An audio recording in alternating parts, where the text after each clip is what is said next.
السلام عليكم اخوان، مرحبا بكم في فيديو جديد. كما شفتوا العنوان، في هذا الفيديو غنهضروا على قوة جواز السفر المغربي والدول اللي يمكن لك تسافر ليهم بدون فيزا. فالاخوان المعلومات كاملين خديتهم من موقع، وكما كتعرفوا هذه المواقع ما كتكون صادقه 100% اولا ما كديرش تحيين ديال المعلومات بشكل دوري. فاي دوله بغيت تسافر ليها ما كننصحكش انك تاخذ معلومات من اليوتيوب، ولكن تتصل بالقنصليه ديال ديك الدوله وتاكد واش فعلا يمكن السفر ليها بدون فيزا او لا بفيزا الكترونيه او لا بفيزا عند الوصول. فكما كتشوفوا الاخوان قدامنا هنا كاين واحد الخريطه اللي خديتها من واحد الموقع، غنخلي لكم جدول في صندوق الوصف.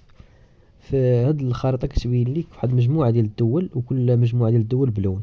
فمثلا الدول اللي باللون الازرق والعدد ديالها 24 دوله يمكن المغاربه يسافروا لها فقط بالفيزا الالكترونيه، يعني الباسبور ديالك وكتطلب الفيزا عن طريق الانترنت.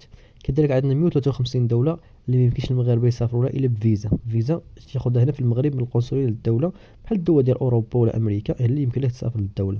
اما فيزا عند الوصول كاين 21 دوله، يعني انت كتوصل للمطار ديال ديك الدوله وكتطلب فيزا وكيعطوها لك على حسب انت تكون موجد الامور ديالك كامله مضبوطه، يعطوك الفيزا ما تلقاش فيها شي مشكل.